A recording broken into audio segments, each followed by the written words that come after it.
like to see covered as we talked about dialogue this afternoon over the next half hour, 45 minutes? Hey, Gerard. Yeah, Bob. This is Bob. So, one thing that is always of interest is kind of, success stories with other affiliates, breaking in somewhere with the tool, a sales or a marketing technique or, something that worked. And, I always see that client acquisition is always, I think, the top of mind. Okay. I can give you some generic stuff in terms of things that have worked, and also get some info of some affiliates that could probably give you their specific stories of what it's done effectively. But I know a lot about a lot of projects that have happened and sort of where things have progressed.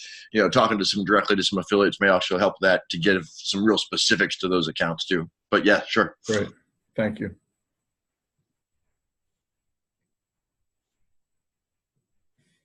So Bob, this is Mike. It's related to Gerard. This is Mike. Related to Bob's question is, when is it indicated as a useful tool in your selling process? So when, there's some conditions like, if the company has 3 employees, probably not going to work, that's an obvious one, but there may be other conditions when it's really, really valuable and when it's really not.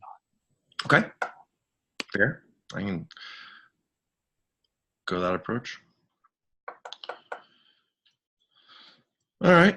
Well, let's do this. All right. I think I'm going to say to Mike's comment, but it goes to Bob's comment as well. And I think it goes to the overall idea of dialogue and why or how to use it. I think is probably the meat of the conversation that we're going to have, based on my thoughts beforehand and based on the couple of comments you guys have made. Welcome, Larry. But so let's talk about what it is. Organizational assessment. So we're going to do a 30,000-foot 2-minute overview of it. I think everybody should have a pretty good sense. But organizational assessment. The purpose of dialogue is to help an organization identify what are their key strengths and what are their key weaknesses as seen from within the organization. So one of the things that's important to talk about with dialogue is what it is, but it's also critical for me to tell you what it's not. Dialogue is not a 360 assessment. It is not a customer satisfaction or customer service or customer loyalty type of study either. Okay, it's an internal appraisal of the organization. It's a data collection tool that will allow an organization to identify what are their key strengths and what are their key weaknesses as seen from the employees within the organization. And also to help that same organization identify where are their, I use the term connects and disconnects. Most of you would probably prefer the term alignment versus misalignment. Where is it within my organization that the management tier thinks one thing and the workers think something else? Or where is it within an organization that the marketing department thinks one thing, the sales department thinks one thing, and the operations department thinks something completely different? Those are all disconnects or areas of misalignment. It also does help us identify where are we aligned. Where does management and worker agree? When that happens, one of two things is the scenario. One, it's a good thing about the company, or two, it's a bad thing about the company.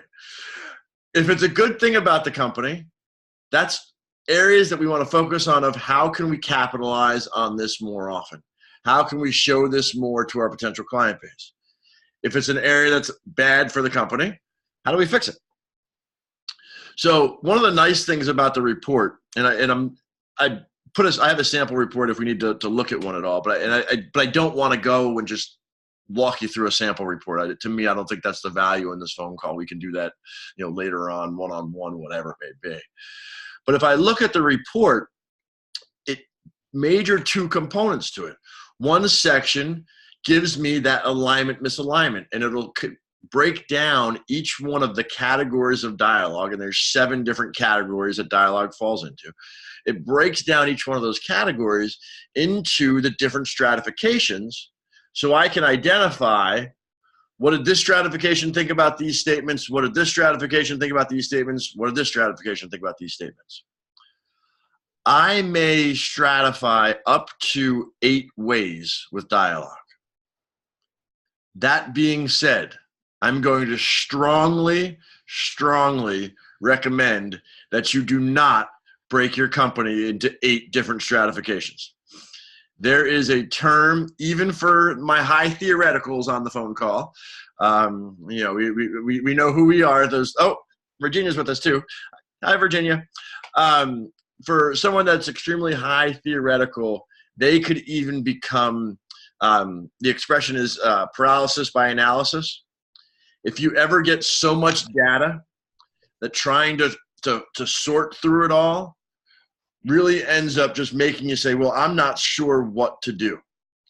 And if you ever get to that situation, we've got a drawback. We've got a negative to what really should be a positive piece. My typical recommendation, once again, within most organizations is to look at 2 stratifications, ideally, management, non-management, perhaps 3 levels of stratification in terms of senior management, supervisor level, and worker level, if I was going to break down that way. But I can also look at, and I said earlier, marketing, sales, production, that kind of thing. I could also look at, pretend we're a restaurant. Restaurant location 1, restaurant location 2, and restaurant location 3. So this one section of the report is going to help us understand where is the alignment and the misalignment between those different groups. The second part of the report is a laundry list of all the statements in the report. It does not matter what the stratification is, does not matter what the category is. It's all the statements listed from the most negative to the most positive. And what I suggest that you do is you look at the first page of that part and you say, here's my low-hanging fruit of things that are bad about our company. And then what I do is I look at the last page of that section and I say, here are the things that are best about my company. And therefore, those are the 2 areas that are most likely the lowest hanging fruit. And therefore, what I'm going to do is I'm going to suggest that we look at figuring out ways that we can fix the biggest issues, or we can capitalize on the best things about us. Okay. Now, that being said, that's what the report does. But that doesn't go to Mike or to Bob's question or comment from earlier on. How do you use it, or when do you use it? And there's 2 different paths here that I'd want to talk about in terms of how to use it, when to use it. There's one that is where in my relationship with the client I want to use it. Because I can use it as a very early on part of discovering wants and needs. And that goes to you, Mike, a little bit specifically, of using it as a very early step of discovering wants and needs, gaining favorable attention, etc. I'm going to go down that path in a little bit more detail here in just a minute. I want to point out some other spots of where we may use it. Another area that dialogue may work effectively is a pre-strategic planning project. My organization has identified the fact that we need to have a clear plan. Sorry about that. There's my son. And the dog will be quiet now. But we're about to do a strategic plan. What I'd like to do now is I'd like to gather some additional information. I'd like to get some input from my employees. These people may not be part of the strategic planning facilitation. However, they may have some input that may help us in creating our strategic plan effectively. So that may be a place to use dialogue. I may use dialogue as a post-strategic planning project. I created a strategic plan. It's been 6 months. I want to see how I'm doing, how my alignment is going with my individuals within the organization currently. So I may do it as a post-strategic planning process. The final spot, and I shouldn't say final, but the next biggest spot that I would see it actually goes along with one of those prior three. And that is, we'll use it as an annual report card.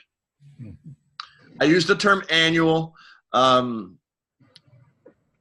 don't think you want to do it much more frequently than that with an organization. Definitely not much more than 6 months, unless there's a major change. You know, a major change in ownership, a major change in management. You know, they just acquired a new company. I mean, something along those lines. But unless there's a major change, I'd recommend that you look at 9 to 12 months would be that window. One of the best things about using it as an annual report card is they've done it first time. They've done some work with you. You've gotten credibility, you've gotten value, et cetera. So now when you come back and you offer it to them again, they're saying, yeah, well, of course we want to do it again. You've been able to help us in the past. And no matter what happened in the last 12 months, no matter how many positive things you've done to help them, if you think about that second part of the report where I said it listed everything out from the most negative to the most positive, there's always going to be some things that are the most negative. So there's always going to be topics of conversation. They may be less negative than they were last year. They may be different things than they were last year, but there's still going to be negative things as seen by the organization. So it always gives us a candidate for something to talk about further. One of the great things about the annual report card. I mean, one of our guys, actually, Steve just retired, actually. Steve was out in Oregon. And Bob, to your idea of a story, I love the story because it's his client's name was Deschutes Brewery. If any of you know it or heard of it, it's a great, if you're a beer person, it's a great brewery. They have some really, really good fresh squeezed IPAs and things along those lines. That's my tangent. But I always listened a lot when he talked about the Deschutes Brewery project. But there's an organization, what they did, they stratified it the exact same way. They did it hourly staff, and then they did it based on their 2 plants. They had 3 stratification in it. And every year, middle of the summer, they did dialogue, same number of people, everybody went through. And every year what they did was they just compared their notes from the year prior. And that project resulted in leadership work, management work, customer service work, et cetera. Great idea to be able to continue work long-term with a client. You guys have all seen people talking about it at the power summits or at quarterly back in the day or what have you. The idea of retainer work, the idea of building in a W-2 into your business, of ways that you can guarantee you're going to have a certain level of income as you look at upcoming months or the next year or whatever it may be. Dialogue can be a great tool for that area. Okay. So I'm going to now go back about 5 minutes or so. I'm not exactly sure, 10 minutes ago, whatever it was. And Mike, I made the comment that one of the great places to use this thing was in that discovering wants and needs space. One of the reasons why dialogue is such an effective tool at discovering wants and needs is its factual data. It is literally, person in your organization read a question, they responded to it. There's nothing beside fact in it. There's no interpretation. It is purely diagnostic data. It's literally, here are the numbers. One of the nice things, depending on the size of the organization, you can make it so that it's statistically accurate as well. You know, if you look at, I promise we're not going down a political wormhole, but, if you look at elections, and you watch the news the weeks and months up before the elections, and they say, oh, in this state, it's 93% to 7%. And they say, we're confident of that plus or minus X percent. And then you say, okay, if you look at the line below that, it says, based on surveying of X number of people. Well, I don't know if any of you want to get involved into this concept. I would not recommend it.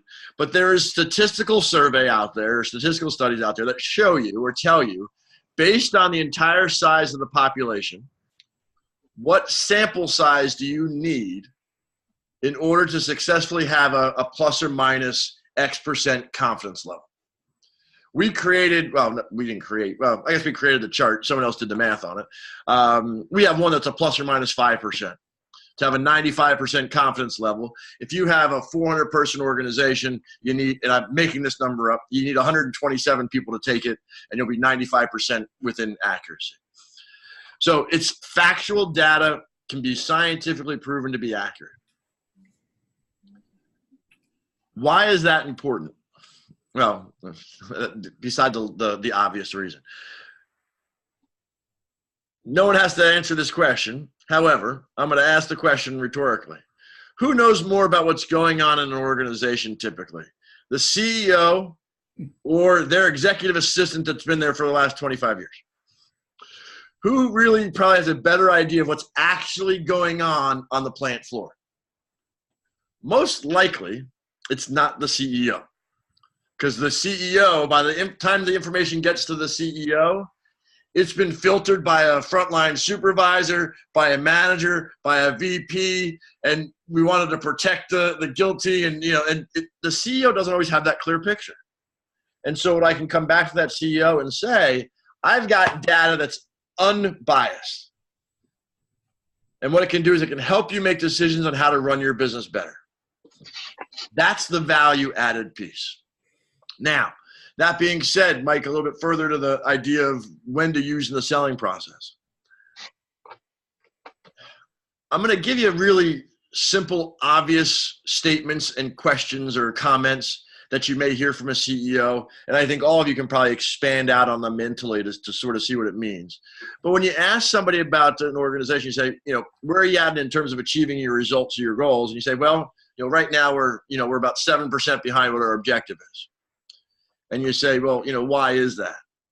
I say, really not sure. I don't know if it's that we're too aggressive there or if there's a problem with our production line. I'm not really sure exactly what's causing it. That's one of the reasons that we wanted to bring you in. That's a red flag. That's a marker up in the air. Talking to the CEO once again. So tell me what's going on in the organization. We're in the healthcare field, and our nursing staff turnover is extremely high. And you go back to him and you say, well, yeah, no doubt. Everybody's turnover rate when it comes to healthcare, and you're in a hospice organization, everybody's turnover in hospice is high. And they say, no, but mine's higher than the rest. Okay, well, what do you think that's costing you? I'm not really quite sure I know, but our turnovers, we're turning over 3 nurses a month. Okay, great. Well, what is that, how much you got to pay to hire somebody? What's the staffing? I'm not sure. Okay, well, let me ask you a question. Why is it so high? Why is it higher than everybody else? Are you paying your people less than anybody else? No, we're really competitive. No, do you make them work worse hours than everybody else? No, not really sure. Do you do they have a larger patient load? No, it's pretty normal. So what do you think it is that's holding you, making your people want to leave? So, I really wish I knew. Red flag goes up. Why are your sales not where they want to be? Why is your scrap higher than it should be?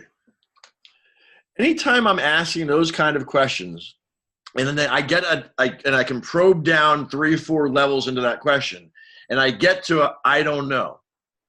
I'm not sure, it's raising a red flag. The other things that I would strongly suggest that we'll notice or that I'll say that'll raise a red flag is the words think, may, or maybe, I've heard, it seems, and once again, I'll use Mike because Mike and I talk quite regularly. Your style is going to have an impact on how you take that next step. But if the CEO says to you, it seems to me like turnover's gone up a little bit because, we're not hiring the right person. For me, I'm kind of straightforward kind of person. You guys all know that about me by now. My response to that CEO is going to be, well, let me ask you a question, Bill. Do you want to try to run your business based on what you think is happening? Or would you prefer to run your business on what's actually happening? Now, For, Virginia or Bob or Mike or maybe Larry, you may say that's a little bit forward for my approach. Okay, that's fine. But take that concept and make it work for yourself. Mr. CEO or Mrs. CEO, I can understand the fact that you think this is going on. One of the things that I've found with a lot of the organizations I work with is that by the time the information truly gets to the CEO, it's been filtered. It's, that old game you whisper down the lane. Remember that game? That by the time it gets up to you, you may not have the most accurate data. Do you think it would be helpful for you to get that data to be make sure that you're 100% confident that you're basing your decisions on the right information? And they say yes. Okay, great. Red flag is up. Dialogue is a way to go. Okay. Mike, how does that work pretty well with sort of what your comment question was as we look at that? Yeah, and like you say, it's style, and I only go these places when it's very comfortable, and I have to admit, it's getting more comfortable than it used to be. Good. I think it's fluency, just hearing people talk about how they did it and being able to use those thought concepts and those verbalizations. Okay, good. Take that idea, that piece a little bit further here, because I think it's helpful to use this thing as a tool, but then to say, okay, what is dialogue going to help me on the back end? I'm going to help this organization gather data, and we're going to break it down by whatever groups it may be, et cetera, et cetera. And then what we're going to do is we're going to take this report and we're going to bring it back to them, and we're going to show them the data that's there. And what we're going to do is we're going to help them interpret it or look into it. One of the things that's really critical when we talk about dialogue, we talk about the data from dialogue. And actually, let me take a side step here. In addition to the data from dialogue, and I think you guys probably all know this, we're also going to do some interviews. We're going to talk to some people in the organization too, just to get a feeling for some of the stuff that's there, just so we can get an understanding of what some of the data may mean. Once again, what we're not going to do is necessarily interpret the data for the client. We're going to present the data for the client with the other ideas that follow it. Now, what I mean by that, and I use this example all the time. So if you and I have talked about dialogue, you've heard this analogy or this example before. So I apologize, but it's just I just find it's really straightforward and easy. If I ask the individuals in my organization, do you have a strategic plan? And there's a dialogue section on strategic planning. And if it came back and it really very clearly said, you know what, they have no idea what their strategic plan is. We all agree, problem in the organization. No question. If they don't have a clue what their strategic plan is, how can they be pushing themselves towards it? Huge problem. However, I don't know what the solution to that problem is if I only know that they don't have a clue what the strategic plan is. So what I want to do is when I go into my interviews, and they're structured out, and one of the things is, what are your top 3 objectives and things, and that's one that ties well here with the strategic plan. If the employees of the organization come back and say, I have no idea what the strategic plan of the company is, and it really kind of makes me mad, that's an issue, right? However, what if that company instead said, I have no idea what the strategic plan is, and quite frankly, I don't care? That's another huge problem, but they're very, very different from each other. And my solution to that organization would be very different if I knew one of those things versus the other. So that's why it's imperative to not only collect the data, but then to collect some of the feelings and the thoughts and the drivers behind that data. When I have that, I go and I present that to the client or the CEO, let me rephrase that, or the highest decision maker that you have in the organization. And I present that data to them, and then pretty much, pardon the expression, I want to shut up. Here's what your company said. This was the most negative thing that they talked about. This is what they said about it. These are the numbers behind it, whatever it may be. And then I want to let the CEO respond. And the CEO is going to do one of 2 things. One, they're going to disagree with it. In which case you have to say to the CEO, and I truly mean you have to say, Mrs. CEO, I'm sorry that you don't agree with that, but that's your opinion. This is your employee's facts.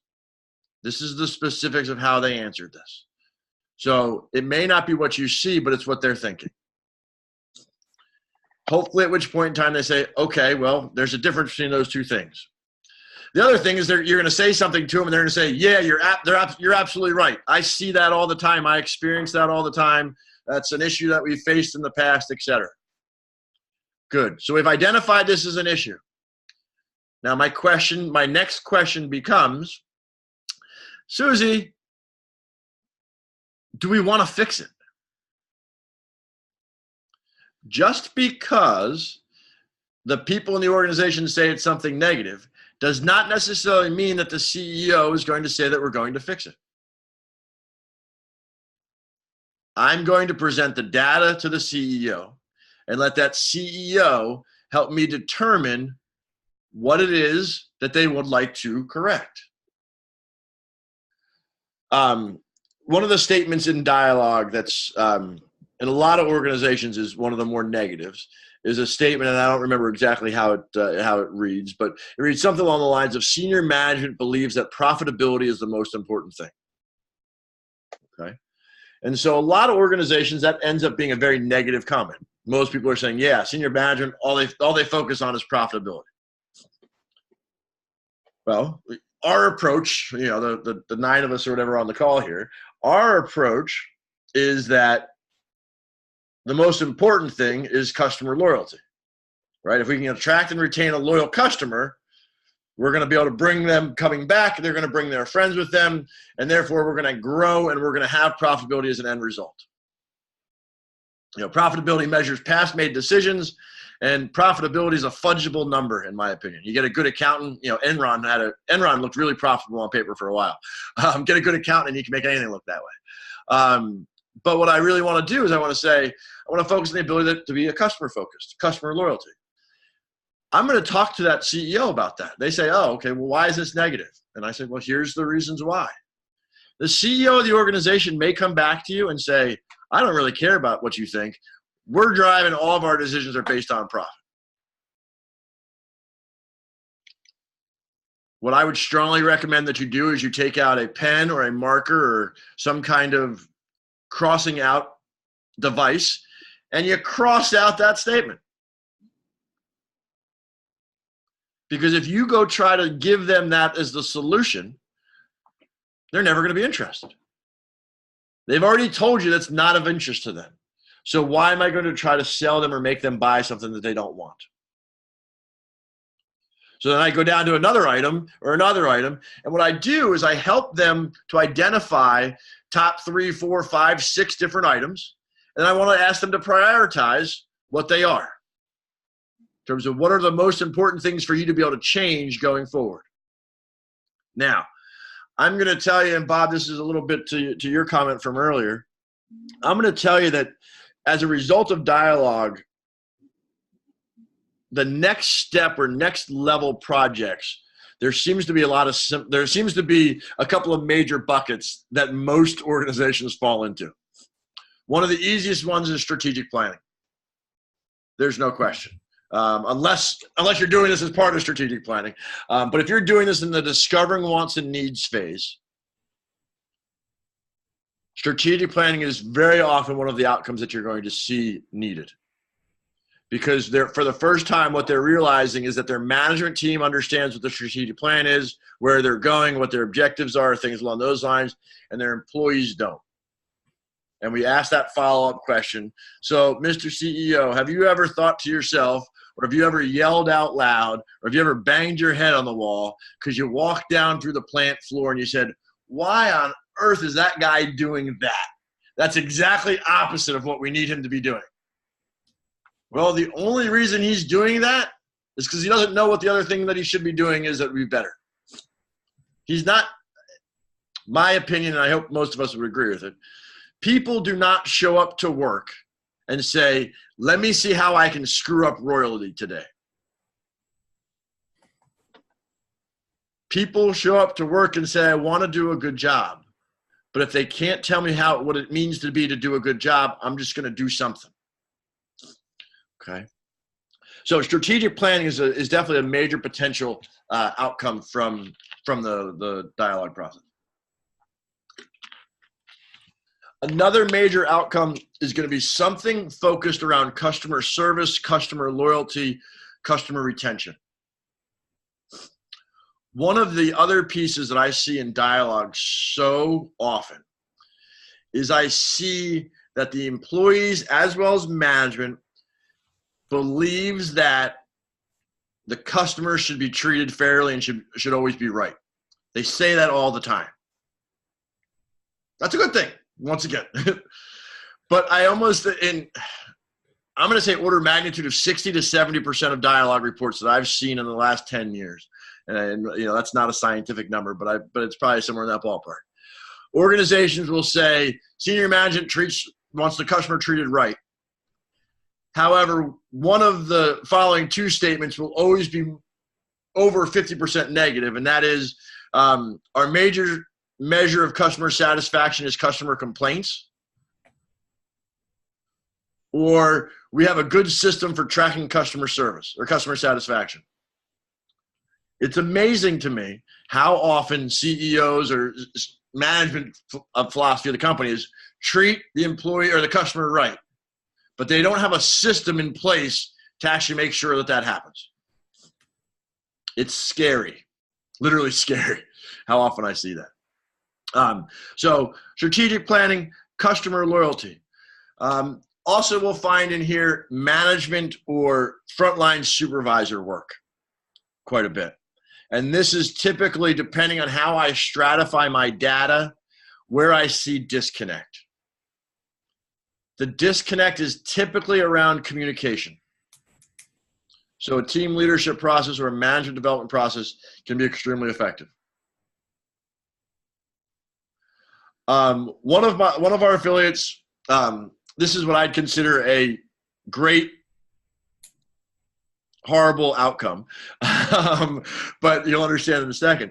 One of our affiliates did a strategic plan did dialogue with a client. It was last year, and the end result, they came back and basically everywhere that it asked about sharing information, management was on one extreme, the workers were on the other extreme. I have an idea where we stand financially. Management 100% on board, non-management 100% off board. I have an idea of what my daily goals are. 100% on board, 100% off board. And the affiliate went up to the CEO, brought them the report, and said, here's the data. These guys know everything. These guys know nothing. And the CEO said, I never thought about that before. The project that happened, and this is why it's such a great story, but it's a bad story. The project that happened was the CEO said, well, what do you think if I just started having a bi-monthly meeting and shared with them the data? And the affiliate literally turned around and said, it's going to solve all your problems. So what was nice though, the silver line to this thing was the client said, hey, would you be interested in facilitating those meetings for us?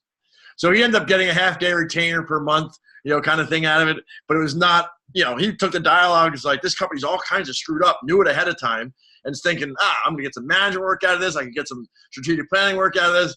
He ended up, getting a half-day retainer out of it per month. But it's what the client needed. And that's okay. That sometimes is what needs to happen. One of the only downsides, and I can't tell you how necessarily to overcome it. Unfortunately, beside one of being, I'm going to say, a little bit of a jerk, or two, purely just time can tell. And this is one of the guys down in Florida, Mark, who many of you probably met before. He just did dialogue with a lawyer firm, smaller thing. I think it was probably under 20 people, and he got the report back. Actually, he and I talked about it for a while. He went and debriefed it, and the head managing partner said, you know what? Yeah, I'm glad you brought all this stuff to my attention. We're going to go ahead and fix it. And there's not much of ground that you can stand on when they say that, especially depending on the person that you are. And Larry, you're a lawyer, aren't you? Don't take this personally. But sometimes it's hard to tell a lawyer, no, you're wrong. In this organization, the case was that, and Mark's an attorney as well. But the lawyer said, no, we're going to fix it ourselves. We know what the problems are now. We'll just go fix it. 2 ways to combat it. One, okay, great. I'll check back in with you in 12 months. And you go back and you see if they fixed it. 2, this is where I said you have to be a little bit of a jerk. And I don't know if it actually really works more than 1 out of 1,000 times. You turn around to him and you say, okay, attorney, let me ask you a question. You've been running this company for the last 10 years. What are you going to do differently now that you haven't done in the last 10 years that's going to magically solve all your problems? That all right? That's an all right question, Larry. It's a little bit standoffish, just a little bit upfront, and you're going to get 1 or 2 responses. They're going to say, maybe you're right. 2, get the hell out. Or 3, well, could you teach me a couple of things maybe? In which case, great. Maybe you get a little retainer or something that you could also, get a little bit of money off of. But once again, really situational varies quite a bit there. Okay. How are we doing? Good. What we've covered so far, has that spurred any questions or anything along those lines? Because if not, I'll do a little bit of technical stuff for you. Well, I have a question, Gerard. Sure, Nancy. And it's not in terms of the quote selling process. It's more about the perception of using the tool. In all of the clients your affiliates have worked with, has there been an issue regarding the fact that the surveys are anonymous, that the employees may not trust the fact that they're anonymous, that somebody could see their answers, or that they may even deliberately put the wrong answers, not about how they're feeling, but they're afraid someone will find out what they really think? Questions asked a lot. I've seen it from CEOs. I've seen it from organizations. There's a couple of different layers of that. One is we put the guarantee of anonymity on it. If you have a company where fear is a driver, and that's typically what the issue is, it is a little bit of your role to make sure that you talk to and bring the group together or send out as a message or something along those lines and sort of explain how it works and say, here's what happens. You're going to go in and all you're going to do is select this piece. There's going to be no other identifying marker beside you selecting your stratification. We won't have less than 5 people in a stratification, so we won't be able to tell based on that. And there's no log of who is doing it and when they're doing it. So that's 100% anonymous. You're more than free or more than welcome to take it either from your home, from the office, or you could go to a Starbucks and take it there if you didn't want anybody to know what IP address a result even came from. And I found that most organizations are I shouldn't say most, I found all organizations are comfortable at that point in time. Now, the other piece that's a little bit more confusing is when we get into the personal interviews, when we do the one-on-one interviews, it becomes a little bit more of an issue. If there's such a major issue of fear in the company, you're probably not going to get this far even in the sales cycle. And if you do, you probably don't even need to do dialogue. Just say, okay, we need to look at your managers and how they manage because they're managing with iron fists and they need to change that. But what I'll have affiliates would recommend is they do a couple of things. One, they will only share information back with the organization if it's said by more than one person. That typically is enough for most organizations to feel comfortable. However, I've had some times where they say, well, how do I know that's going to happen? And we say, okay, well, here's another layer of security if you wanted us to do it. I'm not going to actually know who I'm going to interview. What we're going to do is we're going to have Susie, the admin. She's going to set up 8 windows, and you're going to get one of those 8 windows. You're going to randomly select it out of a hat. You're going to then call a phone number at a certain time. The affiliate's going to answer the phone. They're going to do that interview, and there's going to be no identifying markers. And sometimes they may say, okay, and then typically we're pretty comfortable.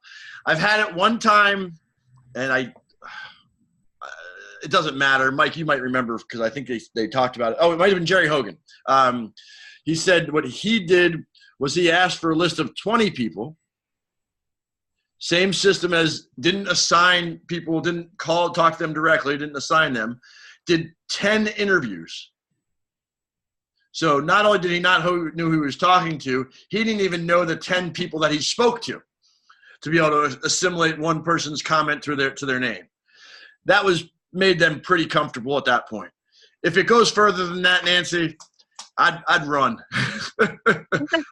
I'm more curious, Gerard, if you look at the statistics of the number of assessments you've offered, say, over the past 10 years through various affiliates, what's the probability that the question of trust comes up? Is it maybe 10%, 30%? I'm just curious how often the question is asked. Less than 10. Okay. Less than 10. I hear it more from new affiliates the first time I tell them about Dialogue than I ever do when they're actually out there in the field working with a client. Because the client, most CEOs, if they don't want to listen to their people and their people don't want to talk to them, most CEOs aren't going to talk to you because they're not interested in that kind of stuff. You know, they're just those 60%ers in the middle that are just content doing their business. And quite frankly, no matter what you do, he's not going to make it any better. Okay. By the way, I think what Jerry Hogan did in that particular application you're talking about, not only did he not know who he was interviewing, he had his wife conduct some of the interviews. Okay, yeah, all right. I mean, and he went to real extremes, and that's kind of crazy.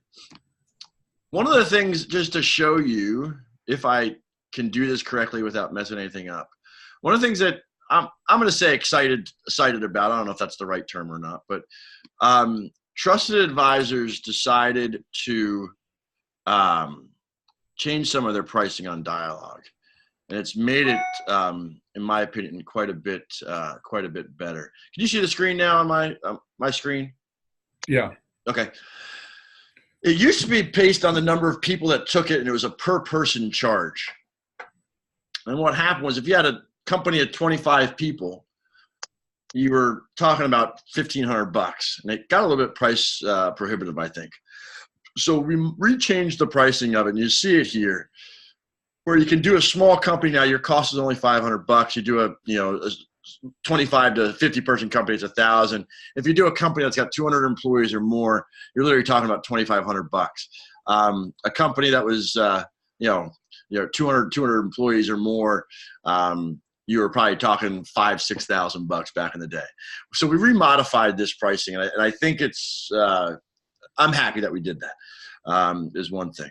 The other thing is that you'll see down below in the customized Dialogue section, we have a couple of new options. You can see now we could change a term. So some of you know my wife is in healthcare. Some of you that know my wife is in healthcare also know how much I hate healthcare. But that being said, in the healthcare world, they don't have clients. They have patients. If Trusted Advisors was going to do this, we may want to say, we're going to change the word customer to the word affiliate. So you can change a term throughout the entire report. You could add a question, or you could delete a question. And also, once again, in doing these, saw the price point, my perspective, at least my opinion on it, was pretty minimal. Able to get the programming company that we do a lot of work with is on this to, in my opinion, bring a price point down that I thought was pretty reasonable. In a large organization back, previous organization, you could be, adding a question could cost, $300-$400, that kind of thing. And I just think that became price prohibitive. But I think with the new pricing model on the project, as well as the customization piece of it, I think price becomes a little bit less of an issue that's there. Okay. So my thing typically, whenever I do one of these webinars, and I've done a few of them, we say that we're an hour. My goal is always to be done at 45 minutes after the hour, just because this way I know that I didn't keep anybody late or anything along those lines. So I always say, all right, if I go half hour, 45 minutes, I'm pretty happy. We are right at the 45-minute window, which means two things. One, we're not going to make you late. But two, we got a couple minutes if anybody else has any other questions. I know we opened up for questions a couple of times, and you've asked questions as you've gone throughout. But any other questions that you guys can think of currently for Dialogue? Hey, Gerard, I think I wrote this down at some point in time, but it might be useful if you walk through your experience with how much time it takes an affiliate to prepare for and deliver and do all the interviews associated with Dialogue. I typically suggest a day of time for your interviews. That allows me to do anywhere from 8 to 12 in a day easily. If I put a full day in there, that covers, there's almost no way it would take more than that unless I really did a whole lot of interviews. But I think if I was doing 8 to 12 interviews, I can do those in a day. I typically recommend that you spend an hour or two reviewing the report by yourself, initial phases, looking it over. I typically suggest that you spend anywhere from early on stages, half hour to an hour with myself, Tammy, or Wendy to review the report and review your input or your takeaways from that report. I typically recommend that you build in an hour or 2 hours to facilitate the debrief with the senior staff or the CEO. And so what I typically look at is I typically say that if I lump all that together, I get about 2 days worth of my time. So once again, when pricing this piece, I'm going to take the cost of materials and add about 2 days of my time typically. And a smaller organization may add a little bit less than that. And a larger organization probably going to add a little bit more than that.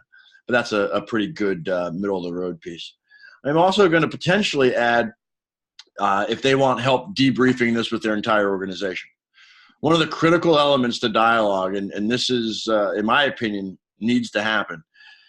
The senior staff of the organization needs to be willing to communicate data from this report back to their employees and tell them what they're going to change or not change. They do not need to show them the report, but they have to do something in terms of being able to share some of the info from it. I'm going to tell you right now, and you guys, well, hopefully you haven't, but I'm assuming that you've all experienced it. I know I have. One way to make a company employees become considerably more disengaged is ask them for their opinion and then do nothing about it. That's one of the best ways to get your employees to disengage from their organization. So if they want help in presenting this data back to the team, where they may do it to the masses, and I've seen that quite a bit, that's definitely something that I have affiliates will do quite a bit for their client.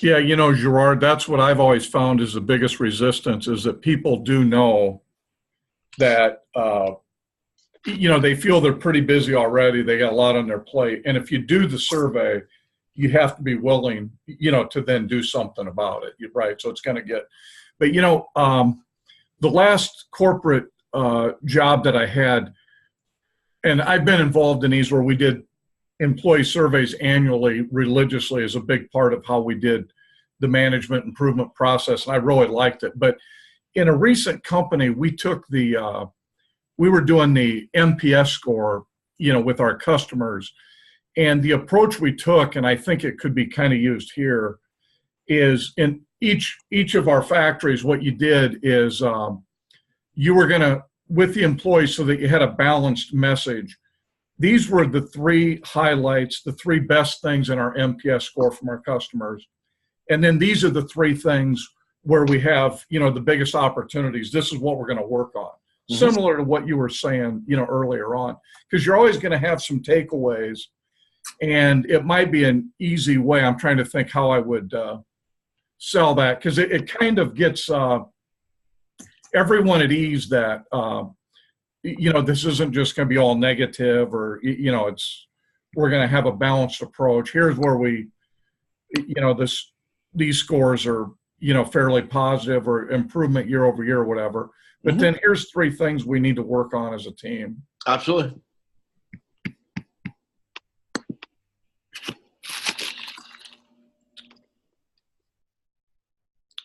All right. Well, if you guys got nothing else for me, I'll let you guys all go 9 minutes early. Gerard, I just have one observation that has got nothing to do with dialogue. It's about the website. And oftentimes I access the website via my cell phone. And I've noticed, not just today, but other times, if I sign in, then I click on the upcoming learning labs, it takes me out of the website, back to the sign-in page. I sign in again, and then when I click on upcoming learning labs, it lets me look at it. And I don't know why it's done that multiple times. Yeah, that's probably So one I of don't the, know if it's just probably one of the web the mobile responsiveness app, mobile responsiveness of it. We've done some looks at seeing where the usage is, but I can bring that up with Mitch and Jenna and see what options they got there to fix it. I think I'd share it with you because, like I said, it's not just a one-time thing. It's several, and I like to do it if I'm seeing perhaps somebody else is experiencing it. If I can share it with you, why not? Great. Thank you very much. Thank you all for your participation as well. Have a great afternoon. Enjoy a great week. Okay, bye.